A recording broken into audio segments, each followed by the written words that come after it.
Hi, Genki Call here with your Soulforge offerings for the week of January 30th, 2023. And Pharrell, Soulforge! We'll miss you, Rel. Okay, so troops that we've got here. Da-da-da-da-da. Okay, so as far as the legendaries go, we've got Scion. Scion does some true scatter damage. It's not very much, but it does drain 7 mana from all enemies. Steal enemy mana when dealing skull damage, but no skull damage reduction, and bonus purple mana from purple gem matches, which is nice. But as far as whether or not I would spend 800 diamonds on any of these legendaries, I'll always say if I think it's worth it. Generally, just assume that the answer is going to be no, because unless you need to have it for a specific team that you are dying to try or you need it for your power levels, I don't ever recommend spending 800 diamonds on a legendary, generally speaking. Anyway, next up is the Dark Monolith. Does damage to the 2 weakest enemies, double damage if I'm damaged. It's useful in events if you don't have damage to all enemies available. Does have skull damage reduction, gains some magic every time an enemy casts a spell, but just in general, not really, not even really legendary worthy as far as I'm concerned. Next up, we have Magnus, which is actually a favorite of mine. He does damage to all enemies boosted by diseased and poisoned enemies, and he's going to inflict a random status effect on 4+ gem matches, and he's impervious himself. Plus, he's got the greedy trait. But he is going to disease and poison all enemies, so that is super useful. I like to use him with Uriali, not Uriali, Scorpius, because Scorpius insta-kills anything that is poisoned. So, if you don't have Uriali, this is an option that you can use with Scorpius. So, really like this one. Would I pay 800 diamonds for it? No, I wouldn't. Like I said, very, very rarely am I going to say it's worthy of crafting. Next up is Viper. She does damage to an enemy, poisons and charms them. Eh. I mean, the charm can do a lot of damage if they have a high attack, but it's just there are so many not mythics, but legendaries out there that are better that I've got to say nope. So as far as the mythics go, maybe you saw it already, but High King Irongut is in here, and I'll go over that in a minute. First, I want to show you what's remaining in the Soulforge, and one of the things remaining in the Soulforge is Ironhawk. So Ironhawk is coming up. We don't know when. We get, 3 or 4 of these a week. So, weigh your options. What do you want more? Do you want Ironhawk for, if you don't have it yet, do you want Ironhawk for farming vault events, or do you want to really kick ass in delves? High King Irongut, he'll do a little damage to an enemy. He has a chance equal to his attack to devour. He is going to devour, period. If this reaches 100, he's going to devour unless they're immune to devour or unless they are invulnerable. And invulnerable, there are only 2 troops that players can own that are invulnerable, and those are Leonis Tower and Enraged Kurandara. You take this guy into a delve, all of his stats are going to be boosted by the Horde, including attack, and there is nothing in a delve that is invulnerable. So you can curse them or stun them, and you'll be able to devour them even if they have a trait making them not devourable.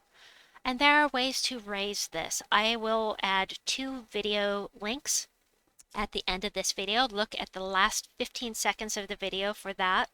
One is how to use him in PvP, or how to raise the attack if you don't have it high enough to devour, and the other is just should you craft it. And you can check those out if you want to. Let's go back up here now. High King Irongut is amazing for delves, though, but you gotta have an attack high enough. Anyway, Stonehammer, he's okay. He does have skull damage reduction by 80%, which is great. He has fortitude, so he's immune to all of these things. You can curse him.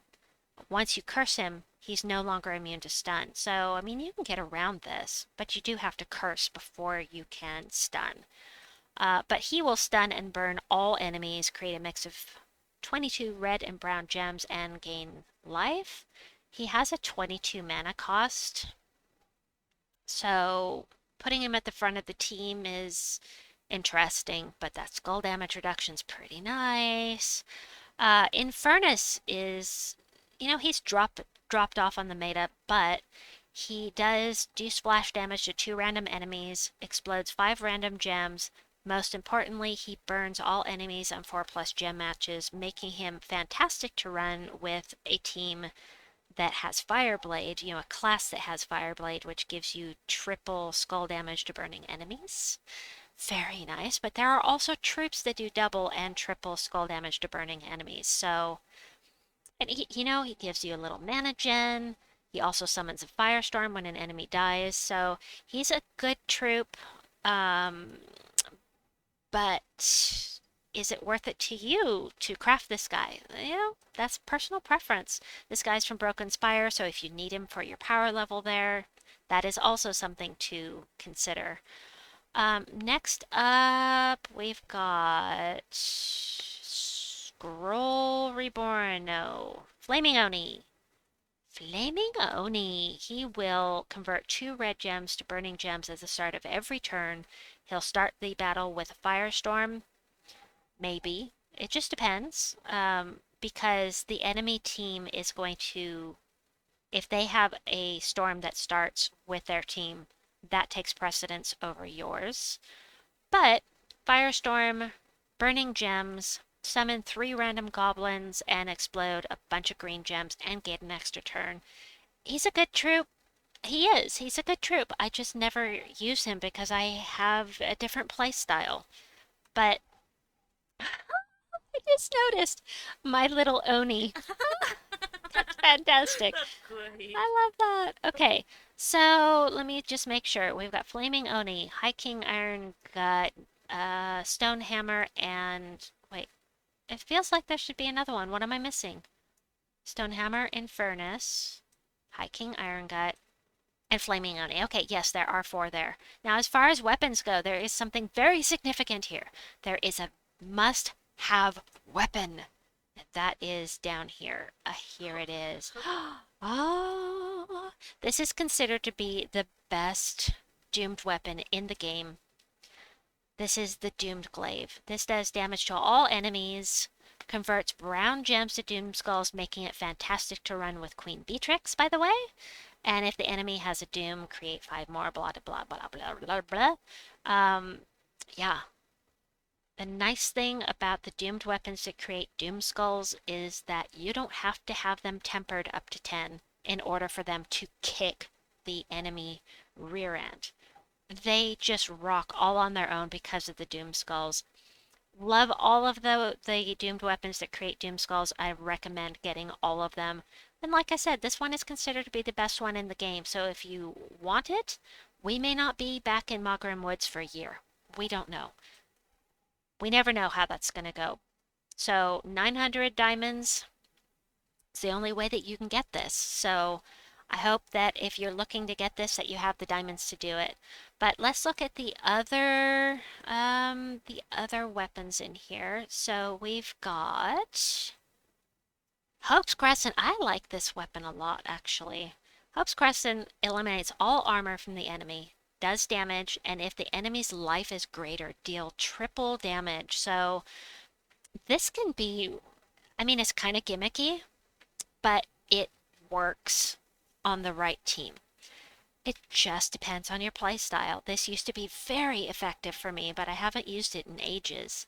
Um, but I do like this weapon a lot. Next up, we have the Wolf Hammer.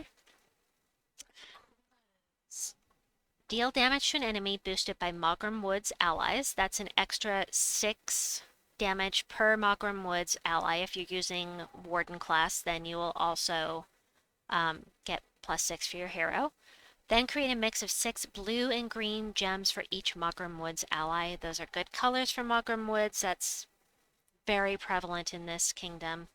Next up, we've got the Dagger of Mogram. This is one of the cheap weapons. You do not want to get weapon blocked in your kingdoms because the only way to get the weapons is to go to that kingdom and get them from the Soulforge. So if you're worried about not having enough for your power levels, be sure to at least grab the cheapo ones. Anyway, the Dagger of Mogram it removes all green gems, does damage to an enemy boosted by the gems removed. You won't get any mana out of it, but you will deny that green mana to your enemies. And if the enemies from Mogram Woods or if the battle is there, deal double damage. So, you know, there is that. Next up, we've got Lupin's Edge. Damage to an enemy boosted by Wargear allies. Then create a mix of 6 green and red gems for each Wargear ally. I highly recommend grabbing this if you've got the diamonds for it because we have a Wargear class coming into the game in a month. The new, well, it should be. They're foxes. Those have got to be Wargear, and that is coming into the game with Vulpecea, which is coming in February. So recommend this weapon.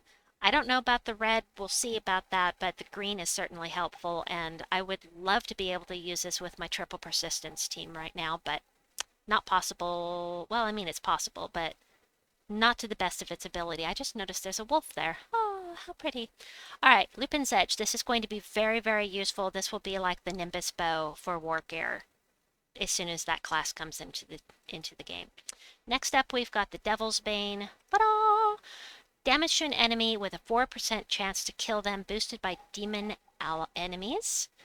Demon, whatever. It doesn't seem great to me. It seems meh, meh. But it is a weapon for Mogram Woods if you need one. And if you're at that point in the game. Next up, we have the Moonblade. Damage to an enemy, then convert 3 gems of one of their mana colors to lycanthropy gems. No! I say no! I will never use this. No! It does create a dark storm. It does. That is nice. And it feeds back into itself, which is great. But I don't like lycanthropy gems. No! Genki say no! Alright, next up.